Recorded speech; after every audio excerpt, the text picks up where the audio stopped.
രാജനെ വിളിച്ചൊരു പേരായിരുന്നു വാറക്കപ്പണിക്കാരൻ രാജൻ. രാജൻ എന്ന് പറയുന്ന ആ ഒരു മിനിസ്റ്റർ വാക്കുകൾ അതുകൊണ്ട് നമുക്ക് കേൾക്കാം. കൂലിപ്പണിക്കാരൻ രാജൻ തൃശ്ശൂരിൽ നിന്നൊരു പണിക്കാരനെ കിട്ടി വാറക്കപ്പണിക്ക്. ഞാൻ തുറന്നു പറയട്ടെ, ഒരു കൂലിപ്പണിക്കാരൻ രാജൻ എന്ന വാക്ക് കേൾക്കുമ്പോ ഈ പാർട്ടി ഓഫീസിൽ നിന്ന് പറയാം, എനിക്ക് ആത്മാഭിമാനം വർദ്ധിക്കുന്നതല്ലാതെ ഒരു തരി പോലും അത് കുറഞ്ഞിട്ടില്ല. പി സി ജോഷിയുടെയും രാജേഷ് റാവുവിന്റെയും പി കൃഷ്ണപിള്ളയുടെയും ഒക്കെ സ്മരണകൾ വങ്ങുന്ന ഈ പാർട്ടി ഓഫീസിൽ നിന്ന് എന്നെ മന്ത്രിയായി ചുമതലപ്പെടുത്തി പറഞ്ഞു വിട്ട് 5 വർഷം കഴിഞ്ഞ് കയറി വരുമ്പോ മുതലാളി രാജൻ എന്ന പേര് കേട്ടില്ലല്ലോ.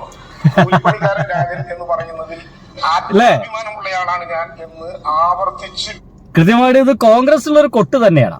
കാരണം 5 വർഷം മന്ത്രിയായിട്ടോ 5 വർഷം MLA ആയിട്ടൊക്കെ പിന്നീട് തിരിച്ച് ഇവർ അവരുടെ പാർട്ടി ഓഫീസിലേക്ക് കയറി ചെല്ലുമ്പോൾ മിക്കവാറും നല്ല പണമുണ്ടാക്കുന്ന മന്ത്രിമാരിൽ നിന്ന് ഒരുപക്ഷെ കെ രാജൻ എന്ന് പറയുന്ന ഇദ്ദേഹം അതിഗംഭീരമായിട്ട് നമ്മുടെ മുമ്പിൽ നിൽക്കുന്നത് ഒന്നുമില്ല, ആ പാവപ്പെട്ടവരുടെ വിയർപ്പല്ലാതെ എന്ന് പറയാൻ ഇദ്ദേഹത്തിന് സാധിക്കുന്നുണ്ടെങ്കിൽ ഇദ്ദേഹം ഒരു അസല് നല്ല മന്ത്രി എന്നാണ്.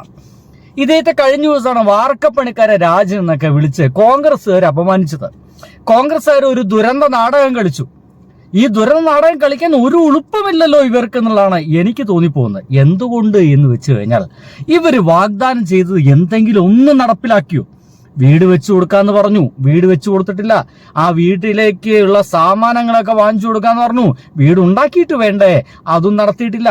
അവിടെ ചില ആളുകളുടെയൊക്കെ പഠനങ്ങൾ ഏറ്റെടുക്കാന്ന് പറഞ്ഞു, എവിടെ? ഇവർ വാഗ്ദാനം ചെയ്തതൊന്നും, ആരുടെയൊക്കെ വിവാഹം നടത്തി കൊടുക്കാന്നൊക്കെ വാഗ്ദാനം ഉണ്ടായിരുന്നു, അതും നടത്തിയിട്ടില്ല. മുഴുവൻ പറ്റിപ്പ്. എന്നിട്ടാണ് നമ്മുടെ ഗവൺമെന്റ് ഉണ്ടാക്കി കൊടുത്ത വീട്ടിന്റെ ഉള്ളിലേക്ക് കയറിയിട്ട് അവിടെയുടെ വിള്ളലുണ്ട്, ചോർച്ച ഉണ്ടെന്നൊക്കെ പറഞ്ഞിട്ട് നാട്ടുകാരെ തെറ്റിദ്ധരിപ്പിക്കുന്നത്. ഇപ്പൊ ഏകദേശം എല്ലാവർക്കും മനസ്സിലായി നാട്ടുകാരെ തെറ്റിദ്ധരിപ്പിക്കൽ തന്നെയായിരുന്നു ഇവരുടെ ഉദ്ദേശം എന്ന്. എന്തായാലും ഇന്നലെ വിളിച്ചതിന് നല്ല അസലായിട്ട് കൊടുത്തിട്ടുണ്ട്. കേൾക്കൂ. വികാരപരമായി തന്നെ പറയണം എന്നാണ് എനിക്കിഷ്ടം. കാരണം ഞാൻ പ്രതിനിധീകരിക്കുന്നത് ഒരു തൊഴിലാളി വർഗ പ്രസ്ഥാനത്തിന്റെ പ്രതിനിധിയാണ് എന്നുള്ളത് കൊണ്ട് ആ കൂലിപ്പണിക്കാരന്റെ ഹൃദയവികാരങ്ങൾ വേദനകൾ അറിയുന്ന തൊഴിലാളികളുടെയും കൂലിപ്പണിക്കാരുടെയും ഒക്കെ വേദനകൾ അറിയുന്ന ഒരു മണ്ണിൽ നിന്ന് വന്ന ഒരാളെന്ന നിലയിൽ ഞാൻ എൻ്റെ അഭിമാനകരമായിട്ടുള്ള ഒരു സമ്മാനമായി സുഹൃത്തുക്കളിൽ നിന്ന് അത് ഹൃദയപൂർവ്വം ഏറ്റുവാങ്ങുന്നു. പക്ഷെ ഒരു കാര്യം മനസ്സിലാക്കേണ്ടതുണ്ട്, എന്നെ നികൃഷ്ടനാക്കാനോ എന്നെ തള്ളിപ്പറയാനോ വേണ്ടിയാണല്ലോ കൂലിപ്പണിക്കാരന്റെ പേര് ഉപയോഗിച്ചത്. അപ്പൊ കൂലിപ്പണിക്കാരനെ കുറിച്ച് പറയുന്നവന്റെ സങ്കല്പം എന്തായിരിക്കും?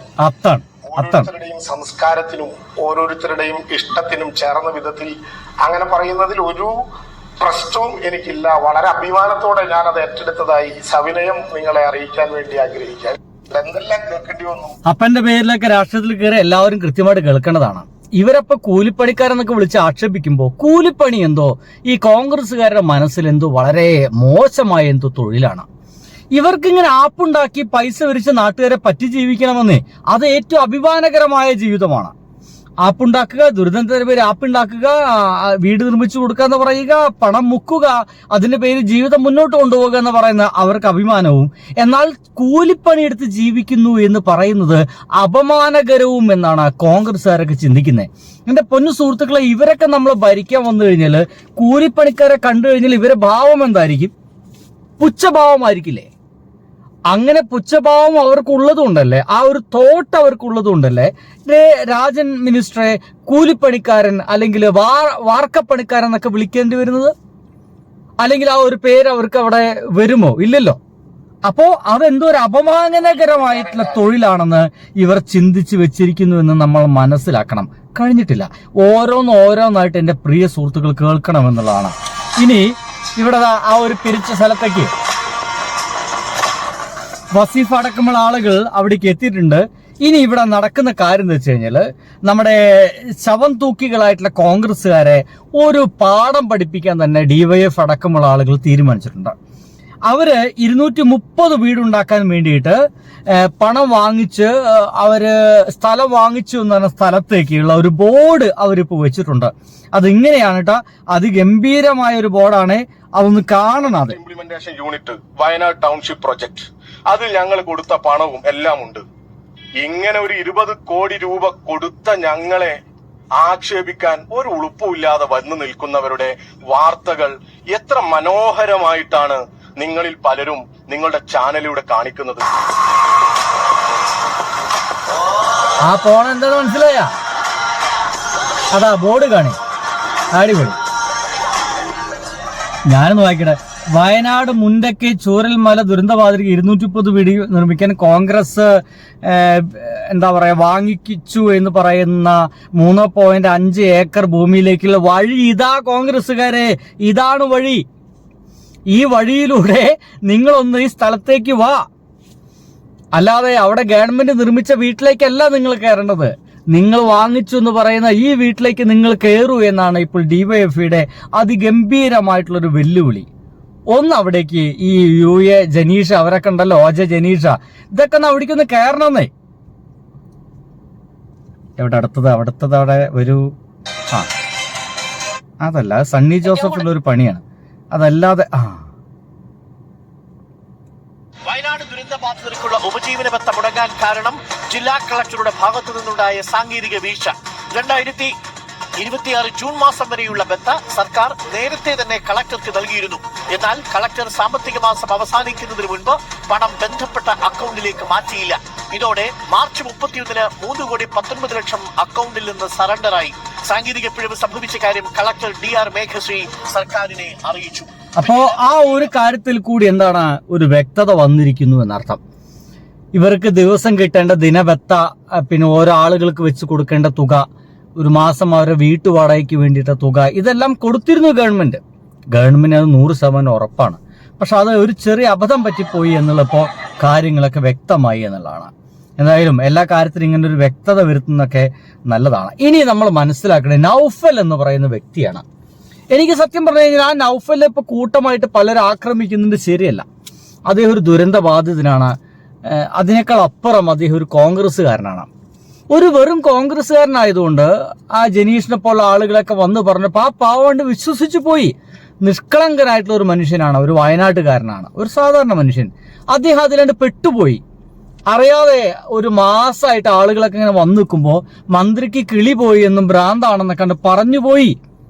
അതിലിപ്പോൾ അദ്ദേഹം നന്നായി ഖേദിക്കുന്നുണ്ടായിരിക്കും, തീർച്ചയായിട്ടും ഖേദിക്കുന്നുണ്ടായിരിക്കാം. അപ്പോ ആ ഒരു തെറ്റിദ്ധരിപ്പിച്ചാണെന്ന് മന്ത്രിക്ക് മനസ്സിലാക്കാം.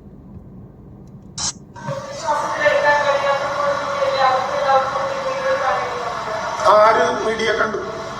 അവരെല്ലാവരും എന്ന് പറഞ്ഞാൽ അടക്കമില്ല. നൗഫൽ കണ്ടു.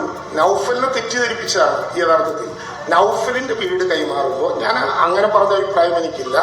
അദ്ദേഹത്തിന്റെ വീട് ഔപചാരികമായി കൈമാറിയതിനു ശേഷം ഏതെങ്കിലും പരാതി ഉണ്ടെങ്കിൽ ഡിഫക്റ്റ് ലൈബിലിറ്റി, നമ്മളെത്ര വീടുകളിൽ താമസിക്കുന്നവരാണ്, നിർമ്മിച്ചവരാണ്, അങ്ങനെ എന്തെങ്കിലും പരാതി ഉണ്ടെങ്കിൽ സ്വാഭാവികമായിട്ടും ആ കോൺട്രാക്ടർ ഉത്തരം പറയേണ്ടി വരും എന്ന് 5 കൊല്ലത്തെ സിവിൽ സ്റ്റേറ്റ്മെന്റ് എഴുതിയിട്ടുണ്ട്. ഇത് വിള്ളലാണ്, സ്ട്രക്ചറൽ ക്രാക്കാണെന്ന അഭിപ്രായം ഏത് ഇൻഡിപെൻഡന്റ് എഞ്ചിനീയറെ കൊണ്ടും ഏതു മാധ്യമത്തിലും ഏത് സുഹൃത്തിനും അന്വേഷിപ്പിക്കാം. ഉണ്ടെങ്കിൽ ബന്ധപ്പെട്ടവർ സമാധാനം പറയേണ്ടി വരും. എത്ര കൃത്യമായിട്ട് ഉത്തരമല്ലേ? 5 വർഷത്തേക്കാണ്. എന്തെങ്കിലും ഒരു കേടുപാടുണ്ടെങ്കിൽ അതൊക്കെ തീർത്തു കൊടുക്കേണ്ടത് ഊരാളുങ്കൽ സൊസൈറ്റി തന്നെയാണ്. 5 വർഷത്തേക്കാ. അറ്റ്ലീസ്റ്റ് ഈ CPM-മാർ എത്ര വീടുണ്ടാക്കി കൊടുത്തു ഒന്ന് ആലോചിച്ചേക്ക്. ഉമ്മൻചാണ്ടി കാലഘട്ടത്തിൽ ഉണ്ടാക്കിയ പശുത്തൊടുത്തൊന്നുമല്ലല്ലോ, എത്രയോ വീടുണ്ടാക്കി കൊടുത്ത ആളുകളല്ലേ. അപ്പൊ ഇവർക്ക് ഇതിനെ പറ്റിയൊക്കെ നല്ല ധാരണയുണ്ട്. ധാരണ ഇല്ലാത്തവന്മാരാ വന്നിട്ട് ഈ പ്രശ്നങ്ങളൊക്കെ ഉണ്ടാക്കുന്നത്. ഉറപ്പായിട്ടും അത് മനസ്സിലായില്ലല്ലേ? ഞാൻ പറഞ്ഞല്ലോ, ആ 102 വീടുകൾ മിനിഞ്ഞാന്ന് തയ്യാറായതിനു ശേഷം 2ാം ഘട്ടമാണ് ജോയിന്റ് ഇൻസ്പെക്ഷൻ. ഇനി ഒരു ഘട്ടം കൂടിയുണ്ട്. അത് വീട്ടുകാരനും ULCC-യും കിഫ്കോണും കൂടിയുള്ളതാണ്. 3 ഘട്ട ഇൻസ്പെക്ഷൻ ഉണ്ട്. ആദ്യഘട്ടം ULCC-യുടെ എഞ്ചിനീയർമാർ, 2ാം ഘട്ടം കിഫ്കോൺ ULCC. ഞാൻ കൃത്യമായി പറഞ്ഞല്ലോ, അന്ന് അവിടെ പറഞ്ഞല്ലോ. 3ാം ഘട്ടം കിഫ്കോൺ ULCC പ്ലസ് വീട്ടുകാരൻ. അതിൽ 2ാം ഘട്ടമാണ് ഇപ്പോൾ നടക്കുന്നത്. 2ാം ഘട്ടം സംതൃപ്തിപ്പെടുത്തിയാൽ ഏറ്റവും അടുത്ത മിനിറ്റിൽ വീട്ടുകാരനെ കൊണ്ടുകൂടി പരിശോധിക്കും. എന്തൊരു വ്യക്തത! എന്റെ പല സുഹൃത്തുക്കളൊക്കെ എന്നോട് ചോദിച്ചിരുന്നു, ഇങ്ങനൊക്കെ ഉണ്ടോ എന്നൊക്കെ ചോദിച്ച ആളുകളൊക്കെ ഉണ്ട് എന്നോട്. ഇങ്ങനൊക്കെ എപ്പോഴെങ്കിലും എവിടെയെങ്കിലും വീട് കൊടുക്കുമ്പോൾ ഇങ്ങനെയൊക്കെ ഒരു എന്താ പറയുക പരിശോധന ഉണ്ടോ, സനൂപതാവോ? ഇതൊക്കെ ഞങ്ങൾ ആദ്യമായിട്ട് കേൾക്കുന്നതാണല്ലോ. ഇങ്ങനൊക്കെ എവിടെയെങ്കിലൊക്കെ വീട് വെച്ചു കൊടുത്തു കഴിഞ്ഞാൽ ഇങ്ങനത്തെ ടെസ്റ്റുകളൊക്കെ നടത്താറുണ്ടോ? നടത്താറില്ല. പക്ഷെ ഇത് നടത്തുന്നത് നമ്മുടെ ഗവൺമെന്റാണ്. ഗവൺമെന്റ് വളരെ വൃത്തിയായിട്ട് തന്നെയാണ് സംഗതി കൊടുക്കുന്നുള്ളൂ. നിങ്ങൾ ഇത് ചിലപ്പോൾ ആദ്യമായിട്ട് കേൾക്കുമായിരിക്കും. ഒരുപക്ഷെ കോൺഗ്രസ് ആണ് ഇങ്ങനത്തെ ഒരു വീട് വെക്കുന്നതെങ്കിൽ ഇതൊന്നും ആരും അന്വേഷിക്കുകയില്ലെന്നേ. ഒരു മനുഷ്യജീവി അന്വേഷിക്കില്ല എന്നാണ് എനിക്ക് തോന്നിപ്പോകുന്നത് കേട്ടോ. ഇനി കുറ്റം പറയുമ്പോ നൗഫൽ ആ മുഖം ഒന്ന് ചെറുതായിട്ടൊന്ന് തിരിച്ചിട്ട് ഇപ്പുറത്തൊന്നും ഒരു കാര്യം കൂടി ആ OJ ജനേഷിനോട് ചോദിക്കാൻ പാടില്ലേ?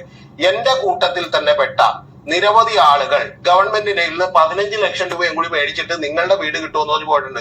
അന്ന് നിങ്ങൾ കൊടുത്ത വാഗ്ദാനം ആദ്യം 120 ദിവസത്തിനകം വീട് കൊടുക്കുമെന്നാണ്. രണ്ടാമത് നിങ്ങൾ കൊടുത്ത വാഗ്ദാനം ഗവൺമെന്റ് വീടുകൾ വരുന്നതിന് 1 ദിവസം മുമ്പ് അവിടെ വീടുകൾ ഉണ്ടാവുമെന്നാണ്. മൂന്നാമത് നിങ്ങൾ കൊടുത്തിട്ടുള്ള വാഗ്ദാനം എന്ന് പറയുന്നത് 50,000 രൂപയുടെ ഗൃഹോപകരണങ്ങൾ മേടിച്ചു കൊടുക്കുമെന്നാണ്. നാലാമത് നിങ്ങൾ കൊടുത്തിട്ടുള്ള വാഗ്ദാനം എന്ന് പറയുന്നത് അവിടെയുള്ള കുട്ടികളുടെ മുഴുവൻ വിദ്യാഭ്യാസം ഏറ്റെടുക്കുമെന്നാണ്. ഇതിൽ ഏതെങ്കിലും ഒരെണ്ണം ചെയ്യാനുള്ള എന്തെങ്കിലും ഒരു കാര്യം ചെയ്തുകൂടെ ജനീഷ എന്നുകൂടി ചോദിക്കാൻ ഈ നൗഫലിന് തോന്നിയില്ലല്ലോ. ആ തോന്നാത്തതിന്റെ പേരാണല്ലോ വെറും കോൺഗ്രസ്സുകാരൻ എന്നുള്ളത്, അല്ലേ? അങ്ങനെയൊക്കെ തന്നെ അല്ലേ? അല്ല, നൗഫൽ അതുകൂടി ചോദിക്കണം കേട്ടോ. നൗഫലെ ചോദിക്കില്ല, കാരണം അദ്ദേഹം വെറും കോൺഗ്രസ്സുകാരനാണ്. പക്ഷെ നമ്മൾ നാട്ടുകാർ ഇത് ചോദിക്കണം. കാരണം ഇവർ വാഗ്ദാനം നൽകുക എന്ന പരിപാടി മാത്രമായിട്ട് ജീവിക്കുന്ന ഒരു പാർട്ടിയായിട്ട് കോൺഗ്രസ് മാറരുത് എന്നൊരു ആഗ്രഹം എനിക്കൊക്കെ ഉണ്ട്. കോൺഗ്രസ് ഇവിടെ ഉണ്ടാവണം, കമ്മ്യൂണിസ്റ്റുകാർ ഇവിടെ ഉണ്ടാവണം, രണ്ടുപേരും ഇവിടെ ഉണ്ടാവണം. കേരളം തുടർന്നും ഭരിക്കാൻ യോഗ്യരായിട്ടുള്ള ആളുകൾ എന്ന് പറയുന്ന കോൺഗ്രസും കമ്മ്യൂണിസ്റ്റുകാരും മാത്രമായിരിക്കണം. വേറൊരു വർഗീയ ശക്തി ഇങ്ങോട്ട് കയറരുത്. മറ്റു കുറെ വർഗീയ ശക്തികൾ ഒരെണ്ണത്തിൽ പോലും അടുപ്പിക്കരുത്. അപ്പൊ ഇവിടെ നിങ്ങൾക്ക് നിൽക്കണമെങ്കിൽ ഒരല്പസ്വല്പമൊക്കെ വാക്കിന് വിലയുള്ളവരായിട്ട് കോൺഗ്രസ്സുകാർ മാറണം എന്നുള്ളതാണ്. ഇങ്ങനെ 5 പൈസയ്ക്ക് ഒരു വിലയും നിലയില്ലാതെ ജീവിക്കുക എന്ന് വെച്ച് കഴിഞ്ഞാൽ ഒരു കഷ്ടമല്ലാതെ. ബൈ.